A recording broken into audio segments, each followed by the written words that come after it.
Hello साथियों, कैसे हैं आप सब। मैं अभिषेक गुप्ता। एक बार फिर स्वागत है आप सभी का अपने यूट्यूब चैनल टेट एग्जाम पर। आज की इस वीडियो पर हम साइंस में बल चैप्टर से पूछे जाने वाले प्रश्नों को पढ़ेंगे और यह वीडियो आने वाले सभी एग्जाम के लिए बहुत इम्पोर्टेंट है। तो सभी साथी वीडियो को शुरू से अंत तक ज़रूर देखिएगा, इसके बिल्कुल भी मत करिएगा। तो चलिए पढ़ना शुरू करते हैं। देखिए, पहला प्रश्न है कि एक बल F बराबर 5I+3J न्यूटन एक वस्तु को 2I-J मीटर विस्थापित कर देता है, तो कुल कार्य कितना है। तो देखिए, FW होता है F इंटू डी। F मतलब बल और D मतलब विस्थापन, तो कार्य बराबर होता है बल गुणे विस्थापन। F का मान यहाँ पर दिया है और D का मान भी दिया है, तो यहाँ पर हम F और D का मान रख करके गुणा कर देंगे। तो जब गुणा करेंगे तो देखिए यहाँ पर इस प्रकार से गुणा किया जाएगा और एक सूत्र यहाँ पर होता है I इंटू जे बराबर 0, J इंटू के बराबर 0, K इंटू आई बराबर 0। और यहाँ भी एक फार्मूला होता है कि I इंटू आई बराबर 1, J इंटू जे बराबर 1 और K इंटू के बराबर 1। तो यहाँ पर इसका मान रख देंगे इस प्रकार से 10 + 0 - 0 - 3। इसको सॉल्व करेंगे तो 10 - 3 बराबर 7 जूल। ये हो गया पहला। आइए दूसरा नंबर पढ़ते हैं। देखिए, दूसरा नंबर है कि यदि किसी तल के 10 वर्ग सेंटीमीटर क्षेत्रफल पर 100 न्यूटन का लंबवत बल लगा है तो तल पर दाब होगा। यदि किसी तल के 10 वर्ग सेंटीमीटर क्षेत्रफल पर 100 न्यूटन का लंबवत बल लगा है तो तल पर दाब कितना होगा। आइए इसका आंसर देखते हैं। देखिए, इसका आंसर हो जाएगा यहाँ पर कि दाब बराबर होता है बल बटे क्षेत्रफल। दाब बराबर होता है बल बटे क्षेत्रफल। तो बल का मान यहाँ पर रखेंगे 100 और क्षेत्रफल क्या है 10 गुणे 100 गुणे 100। तो जब इसको सॉल्व करेंगे तो 100 गुणे 100 गुणे 100 बटे 10। 1 मीटर बराबर होता है 100 सेंटीमीटर। तो इसका आंसर आ जाएगा 1 गुणे 10⁵ न्यूटन प्रति मीटर। आइए नेक्स्ट क्वेश्चन, तीसरा नंबर। ये तीसरा नंबर है, इसको पढ़ते हैं। यदि किसी प्रकार सूर्य तथा पृथ्वी के बीच की दूरी 2 गुनी हो जाए तो उनके बीच लगने वाले गुरुत्वाकर्षण बल का मान कितना होगा। तो देखिए, इसका आंसर हो जाएगा डी, चौथाई। कैसे होगा ये जानते हैं। यहाँ पर पढ़िए कि यदि किसी प्रकार सूर्य तथा पृथ्वी के बीच की दूरी 2 गुनी हो जाए तो उनके बीच लगने वाला गुरुत्वाकर्षण बल का मान चौथाई हो जाएगा, क्योंकि गुरुत्वाकर्षण बल F बराबर होता है 1/d²। तो F = हो जाएगा G1m1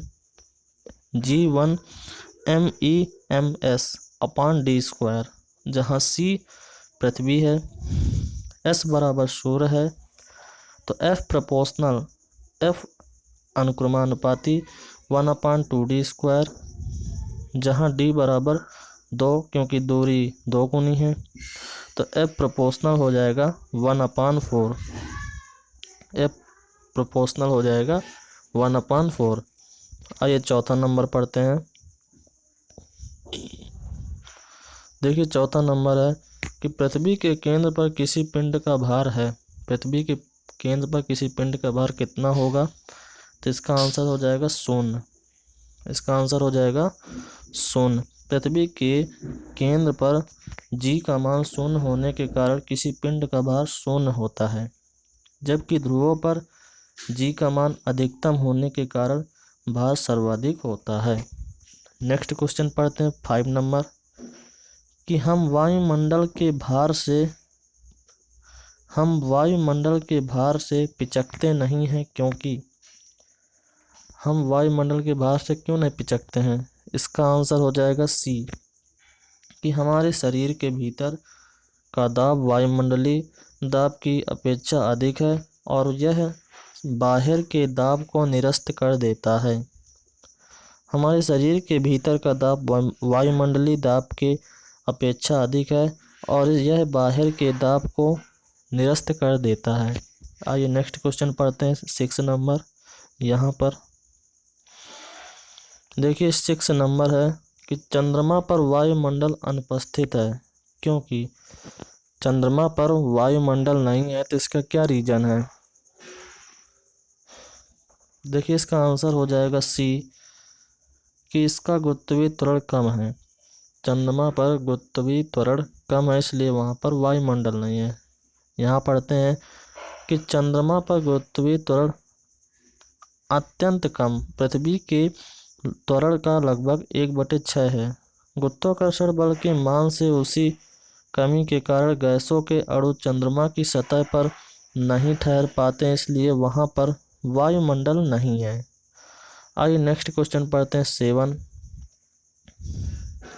7 नंबर है कि यदि दो पिंडों का द्रव्यमान आधा कर दिया जाए तो उनके बीच लगने वाला गुरुत्वाकर्षण बल हो जाएगा।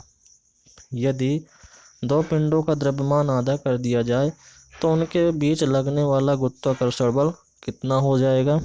तो देखिए इसका आंसर हो जाएगा सी, चौथाई। कैसे, F बराबर होता है G इंटू M1 M2 अपान R²। फिर यहाँ पर कि F बराबर G हाफ M1 गुणे हाफ M2 बटे R²। तो यहाँ पर आ जाएगा G इंटू M1 M2 अपान 4R²। आइए नेक्स्ट क्वेश्चन 8 नंबर पढ़ते हैं कि समान भार के पदार्थ की मात्रा होगी। समान भार में पदार्थ की मात्रा क्या होगी। तो इसका सही आंसर हो जाएगा उपरोक्त सभी स्थानों पर समान। देखिए W बराबर mg होता है, तो ध्रुवों पर g का मान अधिकतम होता है, अतः सभी स्थानों पर समान भार में द्रव्यमान m का मान समान होगा। नेक्स्ट क्वेश्चन 9 नंबर पढ़ते हैं कि एक व्यक्ति का द्रव्यमान पृथ्वी पर 72 किलोग्राम है, तो चंद्रमा की सतह पर g का मान 1/6 है, तो चंद्रमा पर व्यक्ति का द्रव्यमान कितना होगा। तो इसका सही आंसर हो जाएगा सी, 72 किलोग्राम। कैसे, W होता है mg, W होता है mg, तो g का मान बदलने पर भार में परिवर्तन होता है किंतु द्रव्यमान अपरिवर्तित रहता है, अतः चंद्रमा पर भी उसका द्रव्यमान 72 किलोग्राम ही होगा। आइए नेक्स्ट क्वेश्चन पढ़ते हैं 10 नंबर कि यदि हम दरवाजे के कब्जे पर तेल लगाते हैं तो घर्षण क्या होगा। यदि हम दरवाजे के कब्जे पर तेल लगाते हैं तो घर्षण क्या होगा। तो इसका देखिए, आइए इसका सही आंसर हम पढ़ते हैं। तो देखिए इसका सही आंसर है बी। इसका सही आंसर हो जाएगा बी। दरवाज़ों के कब्जे पर तेल लगाने से उसका घर्षण घट जाता है, जिसमें खुलने में आसानी होती है। तेल स्नेहक का कार्य करता है। 11 नंबर पढ़ते हैं कि 27 किलोग्राम भार तुल्य होता है किसके।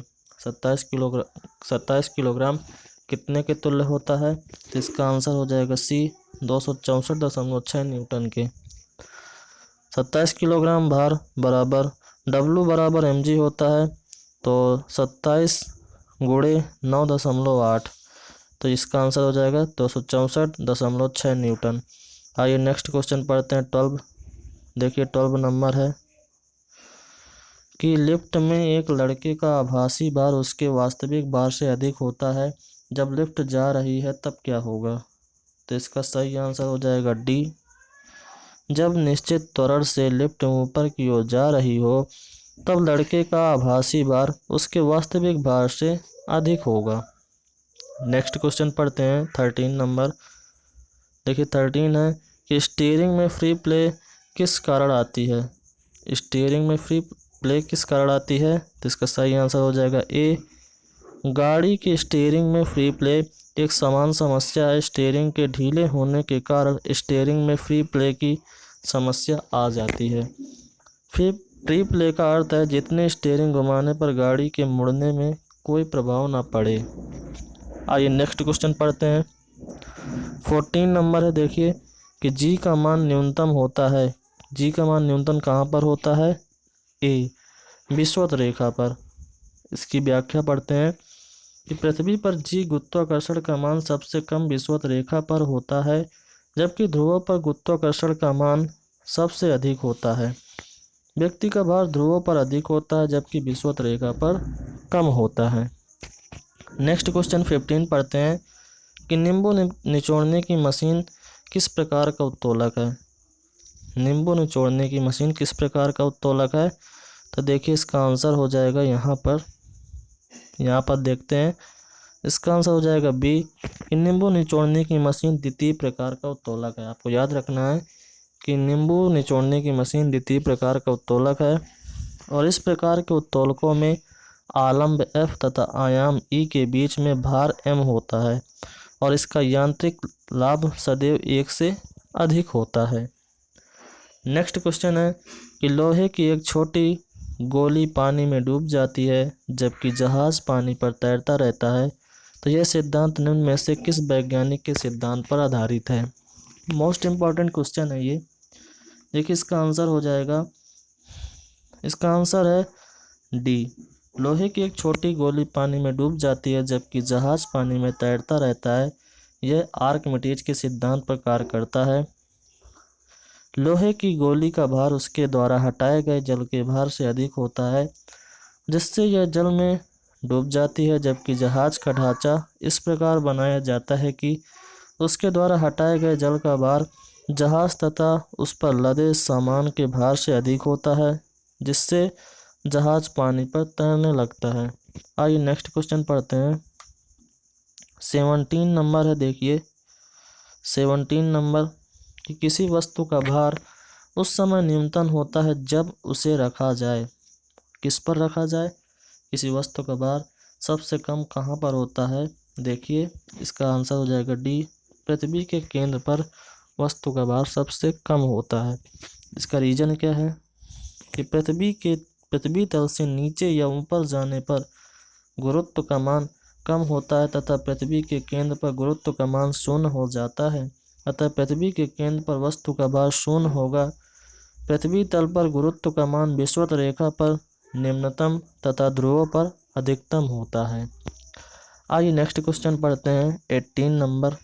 देखिए 18 नंबर है कि संवेग के परिवर्तन की दर क्या होती है? संवेग परिवर्तन की दर बल कहलाता है। संवेग परिवर्तन की दर बल कहलाता है। आइए नेक्स्ट क्वेश्चन पढ़ते हैं 19। देखिए ब्रेक लगाने पर वाहन को रोकने वाले बल को क्या कहते हैं? ब्रेक लगाने पर वाहन को रोकने वाले बल को क्या कहते हैं? तो इसका देखिए आंसर हम पढ़ते हैं। देखिए इसका आंसर हो जाएगा सी, कि चलती हुई वाहन पर ब्रेक लगाने पर उसका रुकना घर्षण बल के कारण ही होता है। घर्षण बल कार्य करता है। इस बल के कारण पहियों में फिसलन नहीं होती। जब घर्षण बल कार्य करेगा तो पहियों पर फिसलन नहीं होगी। नेक्स्ट क्वेश्चन है कि गुरुत्वाकर्षण का नियम किस पर लागू होता है? गुरुत्वाकर्षण का नियम लागू होता है किस पर? इसका सही आंसर हो जाएगा ए, किन्हीं भी दो वस्तुओं की जोड़ी पर। किन्हीं भी दो वस्तुओं की जोड़ी पर। आइए इसकी व्याख्या जानते हैं कि ब्रह्मांड में प्रत्येक कण दूसरे कण केवल अपने द्रव्यमान के कारण ही आकर्षित करते हैं। किसी भी दो कणों के बीच इस प्रकार के आकर्षण के व्यापक रूप को गुरुत्वाकर्षण कहते हैं। जैसे यदि 1-1 किलोग्राम के दो पिंडों को 1 मीटर दूरी पर रखा जाता है तो इनके मध्य 6.67 गुणे 10⁻11 न्यूटन मीटर स्क्वायर प्रति किलोग्राम स्क्वायर का बल होगा।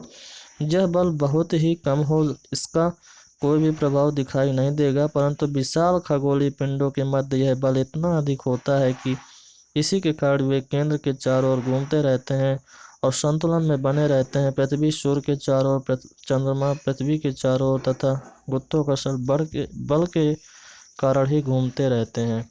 आइए नेक्स्ट क्वेश्चन पढ़ते हैं। देखिए 21 नंबर है कि किसी वस्तु का अधिकतम भार किस स्थिति में होगा? किसी वस्तु का अधिकतम भार किस स्थिति में होगा? इसका सही आंसर हो जाएगा डी, पृथ्वी के ध्रुवों पर। किसी पिंड का अधिकतम भार पृथ्वी के ध्रुवों पर रहता है, चूँकि जी का मान पृथ्वी की सतह से ऊपर या नीचे जाने पर घटता है और जी का मान न्यूनतम विषुवत रेखा पर होता है। नेक्स्ट क्वेश्चन पढ़ते हैं। देखिए नेक्स्ट क्वेश्चन 22 है। 22 नंबर, गुरुत्वाकर्षण के संदर्भ में जी को क्या कहा जाता है? गुरुत्वाकर्षण के संबंध में जी को क्या कहा जाता है? तो जी को कहा जाता है गुरुत्वीय स्थिरांक। इसकी व्याख्या को आप पढ़िएगा वीडियो पॉज करके। आइए हम नेक्स्ट क्वेश्चन पढ़ते हैं। 23 नंबर, कि एक भारहीन रबर के गुब्बारे में 200 ग्राम जल भरा जाता है, तो जल में इसका भार कितना होगा? तो इसका सही आंसर हो जाएगा डी, जल में इसका भार 0 होगा। आइए इसकी व्याख्या को पढ़ते हैं। देखिए कि जब कोई वस्तु किसी द्रव में पूर्ण या आंशिक रूप से डुबोई जाती है तो उसके भार में कुछ कमी प्रतीत होती है। भार में यह आभासी कमी वस्तु द्वारा हटाए गए द्रव के भार के बराबर होती है। आभासी भार mg माइनस mg बराबर 0 और d बराबर g बराबर 1। नेक्स्ट क्वेश्चन है कि जब किसी वस्तु को पृथ्वी से चंद्रमा पर ले जाया जाता है तो क्या होता है? तो इसका आंसर हो जाएगा कि उसका भार घट जाता है। आइए इसकी व्याख्या को पढ़ते हैं। कि जब किसी वस्तु को पृथ्वी से चंद्रमा पर ले जाया जाता है तो उसका भार घट जाता है। ज्ञातव्य है कि चंद्रमा पर गुरुत्वाकर्षण बल का मान पृथ्वी के गुरुत्वाकर्षण का 1/6 या 6 भाग है, इसलिए चंद्रमा पर किसी वस्तु का भार कम हो जाता है परंतु द्रव्यमान अपरिवर्तित रहता है। पृथ्वी पर वस्तु का भार बराबर mg, चंद्रमा का भार बराबर m इंटू g/6। आइए नेक्स्ट क्वेश्चन पढ़ते हैं। 25 नंबर है कि हवाई जहाज़ से यात्रा करते समय पेन से स्याही निकलने लगती है, क्यों? जब हवाई जहाज़ से यात्रा करते हैं तो पेन से स्याही क्यों निकलती है? तो इसका सही आंसर हो जाएगा ए, वायु दाब में कमी के कारण। इसकी व्याख्या पढ़ते हैं कि अधिक ऊंचाई पर जाने पर दाब क्रमशः कम होता जाता है। इस कारण ऊंचाई पर पहुंचने पर बाहर के दबाव व पेन के अंदर स्याही के दबाव का सामभंग हो जाता है। पेन के अंदर स्याही का दाब अधिक होने के कारण यह बाहर की ओर निकल पड़ता है। और इस चैप्टर का लास्ट क्वेश्चन है 26 नंबर, कि किसी वस्तु का भार ध्रुवों पर अधिकतम होता है। किस पर? ध्रुवों पर अधिकतम होता है। किसी पिंड का भार ध्रुवों पर सर्वाधिक होता है क्योंकि पृथ्वी की सतह पर गुरुत्वाकर्षण बल ध्रुवों पर सर्वाधिक एवं भूमध्य रेखा पर सबसे कम होता है। अतः ध्रुवों पर वस्तु का भार बराबर mg और पृथ्वी के केंद्र पर वस्तु का भार बराबर 0। तो साथियों, बल चैप्टर से पूछे जाने वाले सभी महत्वपूर्ण प्रश्नों को हमने पढ़ लिया है। अगर आपको यह वीडियो पसंद आया हो तो वीडियो को लाइक करिएगा और सभी साथी के साथ शेयर करिएगा। उन सभी साथियों को शेयर करिए जो भी सुपर टेट की तैयारी कर रहे हैं या आने वाले सभी एग्ज़ाम के लिए ये वीडियो बहुत इंपॉर्टेंट है। और चैनल को सब्सक्राइब करना बिल्कुल भी मत भूलिएगा। तो मिलते हैं एक नए वीडियो के साथ, तब तक के लिए शुक्रिया।